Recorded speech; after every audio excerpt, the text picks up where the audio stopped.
नमस्कार, आप देख रहे हैं बुलंद आवाज पूजा सिंह के साथ। स्वागत है आप सभी का। Bhim army chief Chandrashekhar Azad hospital से डिस्चार्ज हो गए।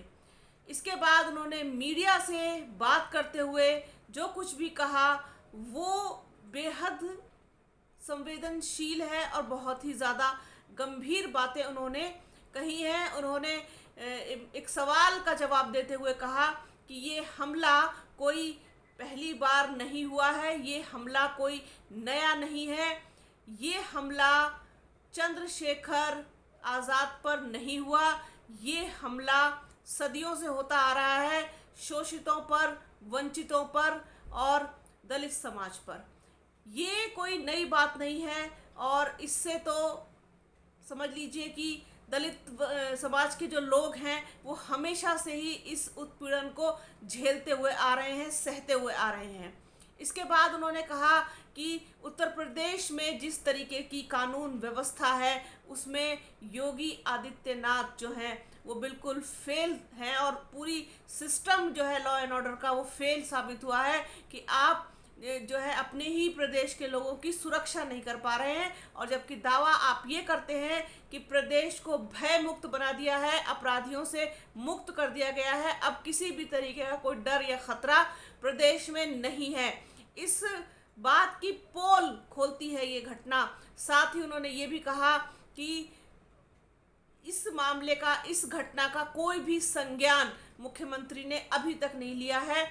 और जिस तरीके से दूसरी पार्टियों के लोगों के, तमाम लोगों के ट्वीट्स आए हैं और उन्होंने चिंता जताई है इस पूरी घटना पर और अपनी सारी संवेदनशीलता और सारी संवेदनाएं जो हैं वो चंद्रशेखर आज़ाद के साथ लोगों ने व्यक्त की हैं। फिर उसमें चाहे राष्ट्रीय लोकदल हो, समाजवादी पार्टी हो या फिर किसान यूनियन हो, और तमाम उनके समर्थक साथ में थे उनके और हमेशा से साथ में हैं। उन्होंने साफ कहा कि मेरा समाज, मेरे लोग, मेरे समर्थक सब मेरे साथ हैं और मैं इनका बहुत बहुत दिल से धन्यवाद करता हूं। साथ ही उन्होंने ये भी कहा कि उन्हें किसी से कोई शिकायत नहीं है किसी भी तरीके की। खास तौर पर उन्होंने बसपा सुप्रीमो मायावती का नाम लेते हुए कहा कि अगर वो मुझे छोटा नहीं मानती अपने से, लेकिन मैं उनको अपने से बहुत बड़ा मानता हूँ और मुझे उनसे कोई शिकायत नहीं है कि इस घटना पर उन्होंने कोई संज्ञान नहीं लिया, किसी भी तरीके की कोई टिप्पणी या फिर किसी भी तरीके की कोई प्रतिक्रिया उन्होंने इस घटना पर नहीं दी। इसका मुझे कोई अफसोस नहीं है, ना ही मुझे बसपा सुप्रीमो मायावती से किसी तरीके की कोई शिकायत है। लेकिन उन्होंने पूरे सिस्टम पर और पूरे प्रदेश की कानून व्यवस्था पर बहुत ही ज़्यादा गंभीर सवाल उठाए हैं। साथ ही उन्होंने कहा कि जिस तरीके से ये हमला हुआ है वो हमला कोई अचानक से नहीं है, इसकी प्लानिंग पहले से ही हो रही थी और मैं जानता था कि ऐसा कुछ ना कुछ ज़रूर होगा, जिसकी लिखित शिकायत भी मैं कई बार प्रशासन से कर चुका हूँ। डीजीपी को भी चिट्ठी लिखी है, हर उस व्यक्ति को मैंने बताया जिसको मैं बता सकता था, सभी लोगों से मदद लेने का मैंने प्रयास भी किया और लेकिन मेरी सुरक्षा में या फिर मेरी किसी भी चीज़ में किसी भी का भी ध्यान नहीं गया। किसी ने कोई इस मामले को या फिर मेरी सुरक्षा से संबंधित किसी मामले को गंभीरता से नहीं लिया, जिसका ये परिणाम हुआ आज आपके सामने है। और उन्होंने साथ ही ये भी कहा कि मैं धन्यवाद देता हूँ अपने लोगों का जिन्होंने मुझे इतना ज़्यादा सपोर्ट किया और हर कदम पे मेरा साथ दिया, लेकिन मैं अपने किसी भी मकसद से, किसी भी कहना चाहिए कि अपने लक्ष्य से मैं नहीं भटकूंगा। मैंने हमेशा से दलित समाज का और बहुजन समाज का जो है वो साथ दिया है और उनके लिए काम किया है। इसके साथ ही ना केवल दलित समाज के लिए, ना केवल बहुजन समाज के लिए, बल्कि हर उस समाज के लिए जिसको मेरी ज़रूरत है। उन्होंने कहा कि मैंने हमेशा से उन लोगों का साथ दिया जिनको वास्तव में हमारी और हमारी पार्टी की ज़रूरत महसूस हुई, फिर चाहे वो किसान आंदोलन हो, चाहे फिर वो हाथरस वाला केस हो या फिर अभी हाल में ही जो महिला पहलवान खिलाड़ियों वाला मामला था, उसमें भी चंद्रशेखर आज़ाद ने सभी लोगों का साथ दिया। पश्चिमी उत्तर प्रदेश के बड़े नेता हैं, बड़ा नाम है चंद्रशेखर आज़ाद का। फिर चाहे समाजवादी पार्टी हो, चाहे राष्ट्रीय लोक दल हो, उनसे उनके साथ जैसी उनकी निकटता है ये सभी जानते हैं।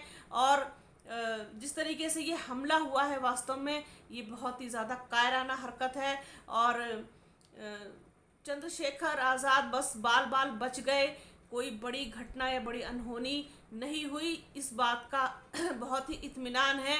वरना आप ये देखिए कि जिस तरीके से उनकी पॉपुलैरिटी है, जिस तरीके से लोग उन्हें चाहते हैं, उन्हें पसंद करते हैं, यूथ आइकन माने जाते हैं चंद्रशेखर, और हमेशा सुर्खियों में रहते हैं, हमेशा किसी ना किसी न्यूज़ में बने रहते हैं। तो उसके बाद अगर कुछ ऐसा होता तो कितना उग्र हो सकते थे उनके लोग, उनके समर्थक, उनकी पार्टी के लोग, और कितना जो है आप कहिए कि पश्चिमी उत्तर प्रदेश का माहौल ख़राब हो सकता था। वो भी ऐसे समय में जिस समय में बिल्कुल त्यौहार के जो एकदम टाइम चल रहे हैं। जैसे अभी आज तो जो है बकरीद थी, इसके बाद मुहर्रम भी आएगा और फिर कांवड़ यात्रा भी शुरू हो रही है। और इस तरीके से इस घटना का हो जाना और ऐसे समय पर होकर के बाल बाल बच जाना, ये अपने आप में बहुत ही ज़्यादा सुकून वाली बात है। अदरवाइज़ कुछ भी हो सकता था, माहौल बहुत ज़्यादा ख़राब हो सकता था। लेकिन डिस्चार्ज होने के बाद जिस तरीके का इत्मीनान चंद्रशेखर आज़ाद के चेहरे पर देखने को मिला, वो कहीं ना कहीं इस बात का मैसेज दे रहा कि वो किसी से डरते नहीं हैं और किसी भी चीज़ का असर उनके ऊपर नहीं हो रहा या नहीं हुआ। और उन्होंने ये भी कहा साफ तौर पर कि मैं किसी गोली बंदूक से नहीं डरता हूँ, और मुझे मारेंगे तो एक चंद्रशेखर को मारेंगे तो 1000 चंद्रशेखर पैदा होंगे। ऐसा उन्होंने साफ साफ तौर पर कहा कि इस घटना का मेरे ऊपर कोई असर नहीं पड़ा, कोई फ़र्क नहीं पड़ा, मैं कोई डरता नहीं हूँ किसी से। तो ये एक जज्बा, एक जो कहना चाहिए कि एक विल पावर, इच्छा शक्ति जो चंद्रशेखर आज़ाद की देखने को मिली, वो बहुत कम लोगों में ऐसा होता है कि इतनी बड़ी घटना हो जाने के बाद आपका जो मोराल है वो एकदम हाई रहे, ये बहुत कम देखने को मिलता है। तो कुल मिलाकर ये कहा जा सकता है कि इस घटना के बाद से चंद्रशेखर आज़ाद निश्चित रूप से बहुत ज़्यादा मजबूत होकर के उभरे हैं, और उनके समर्थक, उनके चाहने वाले, उनको सपोर्ट करने वाले, उनको प्यार करने वाले जो भी लोग हैं, जो भी उनकी पार्टी के लोग हैं, वो सब कहीं ना कहीं उनके लिए प्रार्थना दुआ तो कर ही रहे होंगे, और साथ ही जो है उनका साथ हमेशा वो बनाए रखेंगे। तो ये एक जानकारी, एक छोटी सी आप लोगों के साथ में साझा करना चाह रही थी। उनके डिस्चार्ज होने के बाद क्या कुछ उन्होंने कहा, तो ये चर्चा आपके साथ की। आप बने रहिए बुलंद आवाज़ के साथ। हमारे चैनल को लाइक कीजिए, शेयर कीजिए, सब्सक्राइब कीजिए, बेल आइकन ज़रूर दबाइएगा। वीडियो को अंत तक पूरा देखिएगा प्लीज़, और एडवर्टीजमेंट भी पूरे देखिएगा, जिससे कि चैनल को आर्थिक रूप से मजबूत होने में मदद मिल सके। अपना और अपनों का बहुत ख्याल रखिए। जल्द मिलूंगी आपसे एक नए वीडियो में, एक नए मुद्दे के साथ। तब तक के लिए जय हिंद।